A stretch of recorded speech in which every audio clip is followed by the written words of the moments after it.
I will fight, I will fight for you. Assalamualaikum warahmatullahi wabarakatuh. Semangat pagi.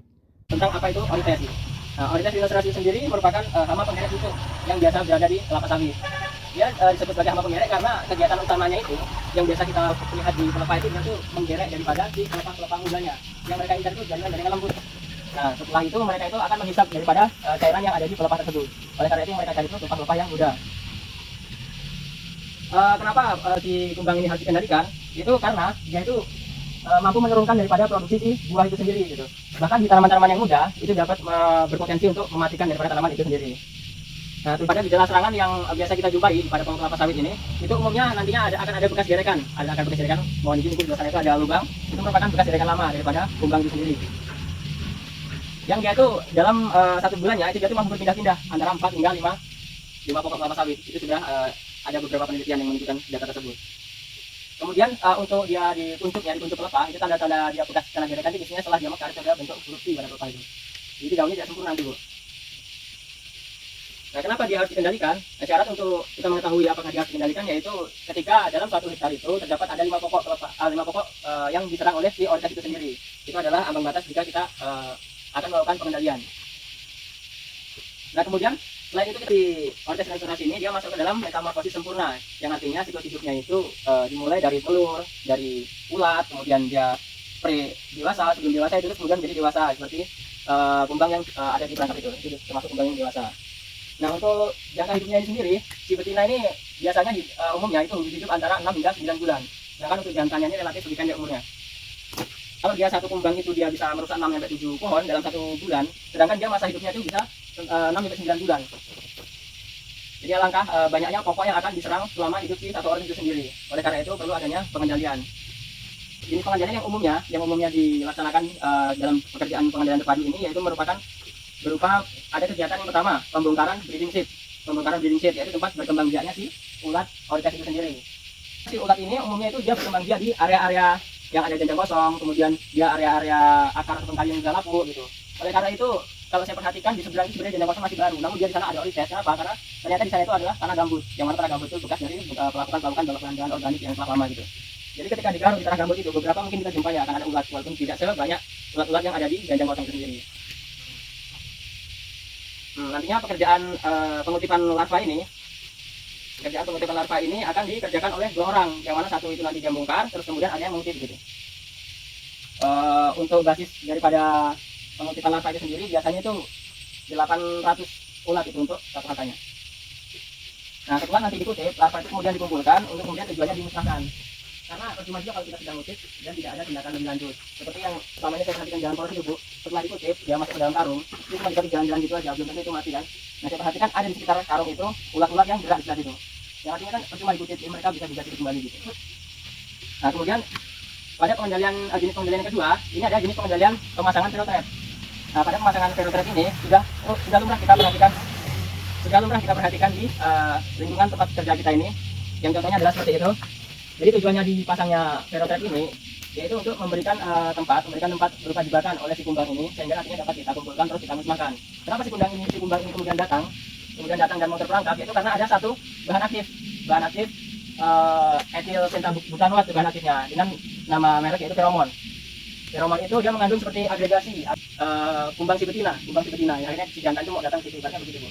Si feromon ini dalam beberapa penelitian dia bisa digantikan oleh alternatif yang lain seperti halnya nanas gitu. Karena di dalam nanas dia ada kandungan flavonoidnya. Flavonoid itu seperti hal-hal yang baunya itu seperti bau feromon itu, bau kumbang itu, kumbang betinanya.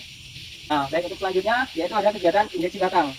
Kegiatan injeksi batang ini kita mengandalkan mesin bor. Kita mengandalkan mesin bor dengan kedalaman bor yaitu 30 cm dengan dosis per pokoknya adalah 15 mili. Itu untuk bahan aktif sebelum dicampur air. Sehingga jika dicampur air 1:1, bahan aktif yang kita gunakan adalah 30 mili per pokok itu sendiri. Untuk bahan aktif yang kita gunakan adalah bahan aktifnya bermerek Marshall 200 EC dengan berbahan aktif karbosulfan. Lalu bagaimana untuk menghitung kebutuhan bahan yang kita gunakan dalam suatu luasan? Yaitu dari jumlah pokok terserang, kita harus mengetahui dulu jumlah pokok terserang, kemudian kita kali dengan dosisnya tadi itu yaitu 30 mili. Yaitu 30 mili. Nah, nantinya si bahan aktif berbahan aktif karbosulfan ini nanti ketika dia telah masuk ke pokok sawitnya, Terus kemudian dia akan terdistribusi ke dalam pelepah, kemudian ke daun-daun si pokok sawit itu. Yang nantinya si daun itu akan digigit oleh si kumbang itu. Terus kemudian si kumbang itu akan terinfeksi kemudian mati. Lalu kemudian pada pengendalian yang terakhir itu adalah menggunakan jaring perangkap. Yang mana jaring perangkap ini saya dapatkan ketika saya magang di sini. Saya cukup beruntung karena saya mendapatkan ilmu tentang orientasi ini. Nah, jaring perangkap ini selama ini kita perhatikan bahwasanya dia lebih optimal pengendaliannya daripada si Verotrap, kemudian daripada si Indeks batang, kemudian dari pengusipan larva ini. Karena jika di rata-rata per hari itu dia bisa dapat 15 kumbang dalam satu jaringnya. Nah, di jaringnya itu nanti dipasangi juga feromon yang gunanya itu untuk menarik si kumbang itu sendiri. Untuk spek daripada jaringnya ini yaitu mempunyai panjang yaitu 14 meter, tingginya 14 meter, kemudian lebar jaringnya itu 4 meter. Lembar berikutnya itu di situ ada contoh daripada form monitoring harian Verotrap oritas Verotrap itu sendiri. Yaitu di situ nantinya dari Verotrap yang telah kita pasang itu kita amati setiap harinya. Terus kemudian kita catat berapa kumbang yang ada di dalam Verotrap itu. Sehingga kita dapat mengetahui berapa banyak kumbang yang terperangkap gitu.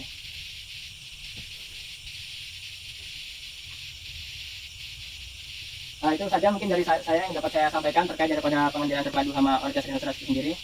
Kemudian pada kegiatan penutup saya dapat simpulkan bahwasanya kegiatan pengendalian terpadu ini gunanya adalah untuk mengkombinasikan dari berbagai jenis alat pengendalian sesuai dengan tempat dan jenis lingkungannya. Karena jika kita hanya menggunakan satu jenis pengendalian itu kurang optimal.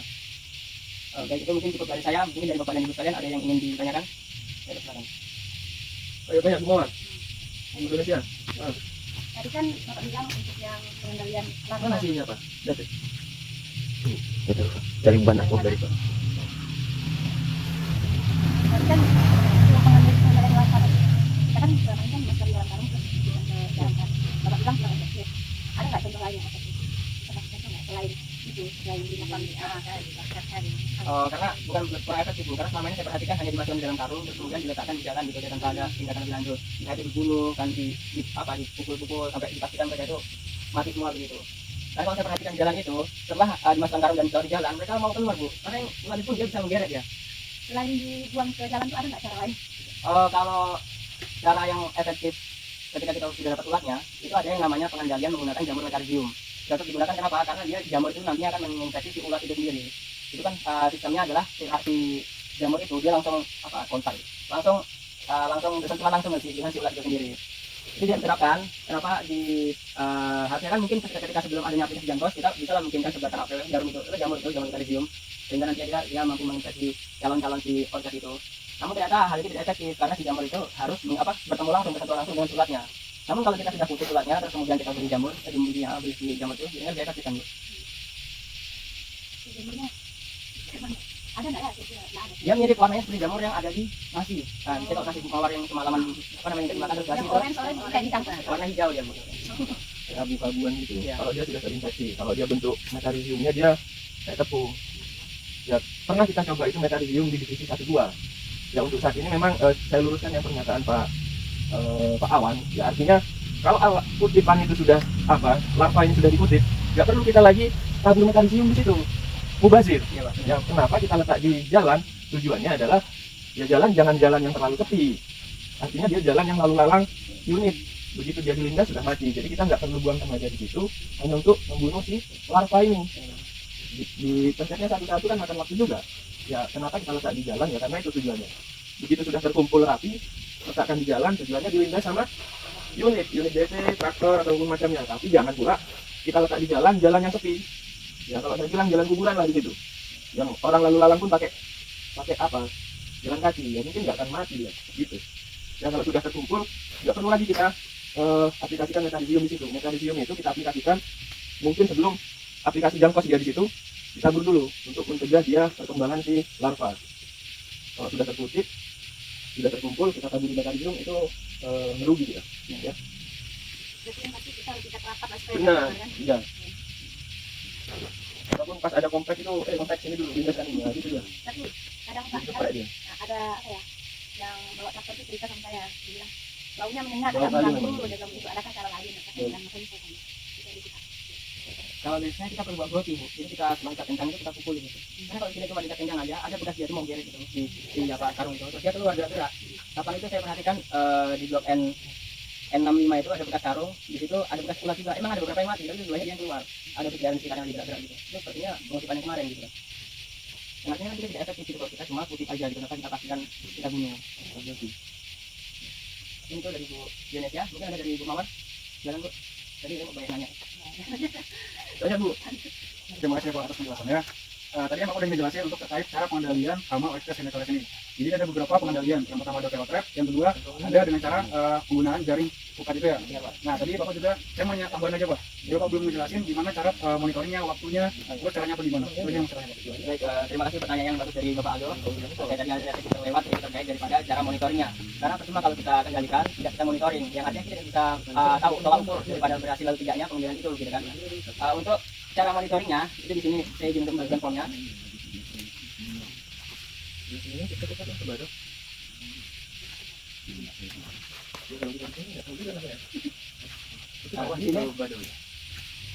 Nah di sini ada form monitoring daripada si kutip ulat itu tadi sebagai contoh daripada bagaimana sih cara monitoringnya gitu. Nah pada kegiatan kutip ulat ini itu di situ bisa kita monitoring dari tanggal kita kutip terakhir, kemudian jenis daripada yang kita temukan. Biasanya kan kalau di jangkau dia punya artinya ibu yang suka dia nggak cuma dapat kan Bu.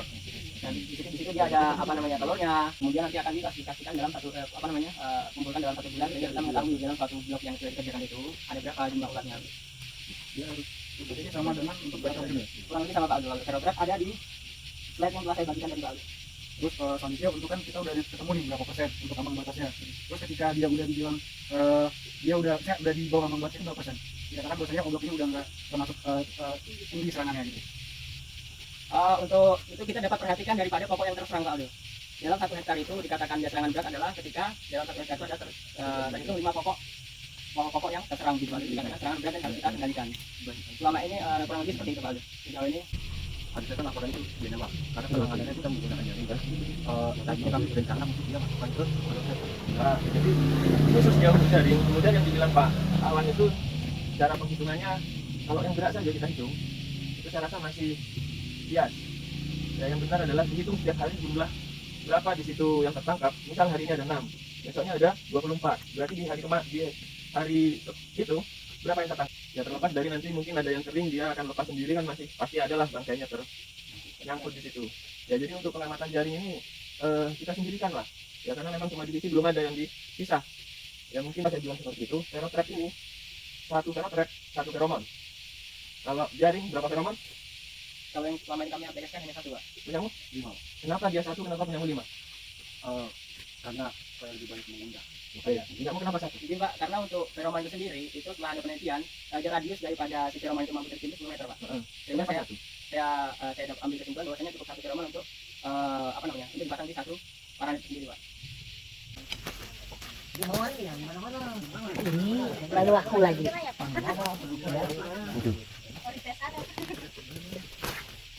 Di jangkos juga ada. nanti cengker jangkau final. Dapat dia. Kali dapat berapa ini? Yang dimakan itu.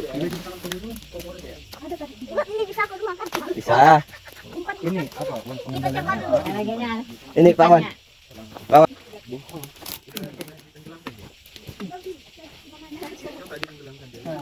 Dia pun ulat pun udah ada penggeraknya Pak. Iya, makanya karung itu. Iya, keluar dia kalau nggak diputik.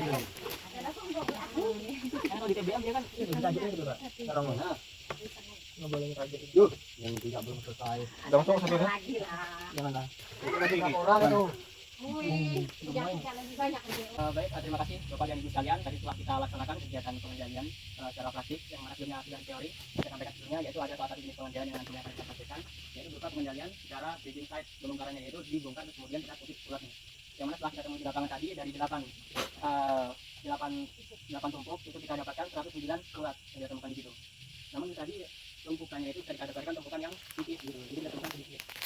Seperti yang Ibu yang saya temukan, kalau di lapangan itu dia tumpukannya semakin lebar, dia semakin banyak juga. Yang mana itu diceritakan menjadi bagian dari orang yang anrok itu yang melakukan jaring potong. Tapi kalau kita aplikasikan jaring potongnya hanya terbuat saja, karena tadi mempengaruhi daripada proses perkembangannya kualitas kalau kita kasih dia tebal. Jadi sama aja kita tadi jadwal yang dapat saya sampaikan, yang dapat saya paparkan dari CB pengendalian terpadu oleh Netros di blok N68 di luas 24,62 hektar yang tadi. untuk itu dapat saya simpulkan bahwasanya dari beberapa jenis pengendalian ini tadi itu umumnya mempunyai kelebihan dan kekurangannya masing-masing. Namun dari kelebihan dan kekurangan itu apabila kita padukan, apabila kita aplikasikan pengendalian secara bersama-sama, itu tadi dapat menekan daripada jumlah pertumbuhan si Oryza sinenteros sehingga dapat berkurang secara signifikan. Mungkin itu cukup dari saya. Terima kasih kepada Bapak dan Ibu sekalian. Saya akhiri, apabila ada salah kata saya mohon maaf karena saya juga masih dalam taraf belajar. Saya akhiri. Assalamualaikum warahmatullahi wabarakatuh. Semangat pagi. I always do until my heart